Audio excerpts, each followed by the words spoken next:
Hello, I just watched Bookless Pete do the Classics book tag, and I thought, hey, I don't think I've ever actually done this tag, and if I have, it's lost to the mist of time. So why not give it a try?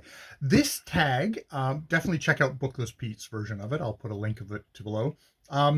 This tag is actually, you can tell how old-timey it is.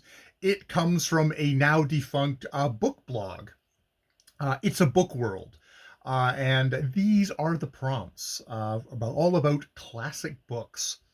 Book prompt number one: an overhyped classic you really didn't like. For me, that would be Slaughterhouse-Five by Kurt Vonnegut. It's a book that I like the opening chapter of it, the opening little monologue of it. I found that engaging, but after that, I quickly kind of lost patience with it. I'm someone who actually kind of likes science fiction and literary science fiction. I would not be allergic to, but I really just did not get along with this book. And its signature phrase, "So it goes," I just found repetitive. I just found it kind of it clanged. It became clanged. It became just grit for me. So that's my first and only Vonnegut so far. Maybe I got to him a little too late in life to be able to appreciate him. Number two, the favorite time period to read about. And I think I'd split this up two different ways. There's reading the authors of that time, which would probably be the Victorians with Trollope and Dickens and just the many other Trollope's mother. I was somebody I've tried out. Good Lord, my other phone is the phone that I'm reading my things off of likes to make its little noise. Um, yeah, that would be the time. That would be like of the writers contemporary with that time. That would be my favorite time to read Victorian literature. Oscar Wilde, Robert Louis Stevenson, just all that kind of from early to late Victorian. Definitely, I think that's probably the time period where I've read the most, and in England as well, I guess, to narrow it down some. I'm trying to expand myself out from that, but yeah, that would be it. For for contemporary authors writing about a time period, we're still going to England. That's probably with the Tudors, starting off with Hilary Mantel's trilogy about Thomas Cromwell, and then sort of a side thing, which has been C.J. Sampson's books, all the Shardlake books, which are like it's a 7-book series, all about a lawyer who is actually at the beginning very much connected again with Thomas Cromwell, though he doesn't figure in the later books for obvious historical reasons. That would be that. So the Tudors, and then probably a side thing would be ancient Rome. So at least I'm getting out of England, not out of Europe, but ancient Rome, with especially thinking about the Marcus Didius Falco series by Lindsay Davis, which it's like I think that series seems to have run like to 20 books, 20 novels in that series, another mystery series. I only got to 9 and I started finding it a little bit on the repetitive side and I just sort of gave up on it.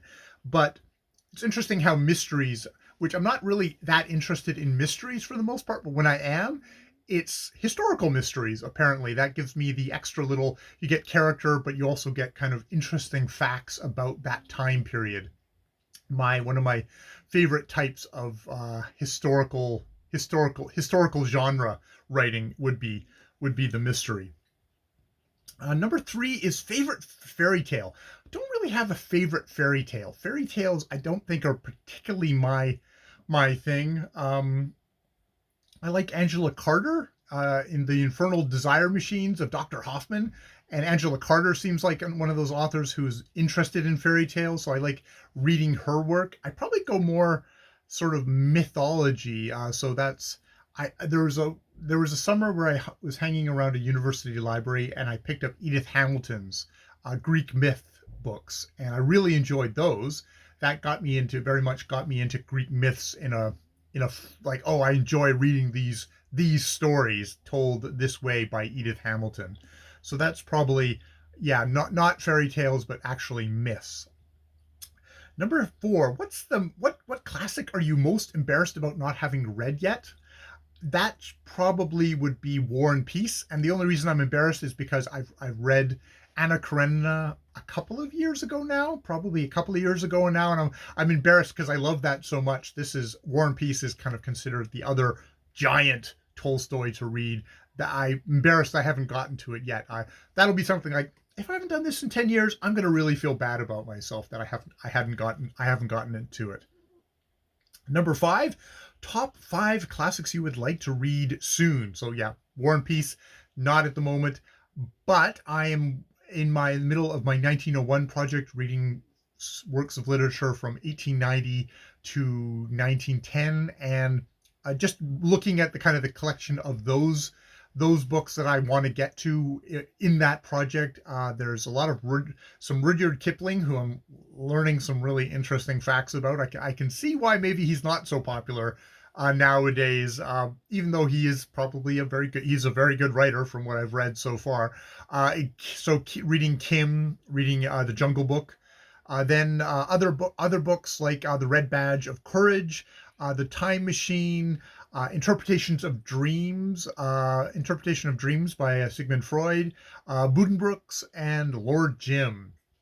Hopefully a little bit more, wider and wider from there. I'm going to try and alternate all my Eurocentric and stuff with and American centric stuff with some other stuff outside of that. But we'll see how I go. It's also what I can find for free online for a lot of stuff. Number 6, what is your favorite modern book series based on a classic? Probably the one that comes to mind is one that's probably very common with a lot of people. It would be The Song of Achilles by Madeline Miller.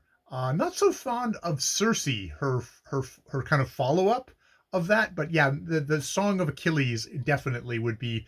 That was a really good spin-off from the Iliad. Yes, definitely. Number 7, the favorite number, is it number 7? Yes, number 7, favorite movie version TV series based on a classic. And I thought about that, and it's like, I think there's just one filmmaker who's made a career of doing adaptations from books, and that would be Stanley Kubrick. Most notably, probably the Clockwork Orange, 2001, Shining, Eyes Wide Shut. And not all the authors were particularly happy with that. I know that Burgess and King were not happy with Kubrick's adaptations, but I think he really kind of transported. He took something that was word based and made it image based and made another kind of work of art there, and that's kind of the thrill that I like of when you're gonna take something and you're just gonna make something new out of it. I would go with that. Number 8, what is the worst classic to movie adaptation? And I think for this, I think it's when you watch something where you go, well, that was boring. Like, it's something that like just misses the spirit of what the original thing was. And there's been plenty of bad adaptations or inaccurate, but I find John Carter, the Disney adaptation of The Princess of Mars by Edgar Rice Burroughs, I think I would find that to be really egregious, because I just find that movie boring. And they kind of deal with sort of some of the thing. It's written in like 1912 or somewhere 1970, somewhere early, and you have a Confederate officer who is at the center of this, is John Carter, and they kind of had to dealt with that by making John Carter mopey and depressed, kind of a mopey hero. And it's just like, it drags down the kind of just the energy of that movie to the point where it's just boring. It feels kind of lifeless to me. Which is like, I think that's the worst thing you could do to Princess of Mars. Princess of Mars is just driving, wild, wacky, exciting, adventure plot, and this was not that. It's quite beautiful to look at in places, but there's not the energy there, and that's the worst thing you could skip out. I think you could cheap out on the special effects and everything else, but if you can get that energy, that would be the one thing that you can't miss. And they did miss. They did miss in this giant blockbuster. The number 9. What is the favorite editions you'd like to collect more classics from? So this is like publishing companies and stuff like that. And I think the standard answer is probably yes. If I was still buying physical books, which for the most part I am not anymore, it's Penguins, Penguin classics. Not for the introductions, which I have a tendency never to read introductions to works, or at least I always say, like, okay, I'll read the introduction after I've read the book, because it's probably going to have a big plot summary in the introduction. They invariably do, which it's beside the point. It's like a TV show where they insist on showing you, here's all the exciting scenes that you're just about to watch in the TV show. It's like, I'm about to watch the TV show. Why do you have all this, the exciting things that are going to happen, the big poppy moments that are going to be big surprises? Why are you putting that right at the beginning of your TV show? And it's like, why are you putting that in your introduction? So I never read the introductions, and I usually never think to go back and read it afterwards, but they have a lot of times they'll have great endnotes, little things of like, oh, this is what this is talking about. This is, there's this reform in the back of Anthony Trollope novels that are heavy into the kind of parliamentary geekiness of the time. They'll kind of talk you through what kind of reform bills were going on, and it kind of informs the novel that way. That is useful. But at this point, it's Project Gutenberg editions is what I usually go for. I get the Project Gutenberg edition. I get the Wikipedia page for the author, if I'm lucky, also for that particular work. And I'll read that, and there's a little plot section, and I can just skip over that and read everything else around it. And that gives me enough information. Not as much, as much skill and as scholarly depth, unfortunately, as a Penguin edition with somebody who is a real scholar who's devoted, if not their life, many years to study of a particular author and maybe this particular work. But it's enough. So Project Gutenberg would be my collecting things, collecting them on my Kindle, I guess, if so much as you can say that. I mean, for Project Gutenberg stuff, I actually can have a copy that won't get yoinked off my Kindle, so that there's always that. For doing stuff. And number 10 is an underhyped classic you'd recommend to everybody. I don't think I'd recommend this to everybody, but what book would you recommend to just anybody? That would be the Welsh author Arthur Machen, who back in kind of the turn of the 1890 to 1910 was doing some pretty good writing, and did some pretty good writing after that. The books I would probably recommend of his, The Hill of Dreams is probably considered his biggest book. That one I have read, and The Great God Pan I also enjoyed.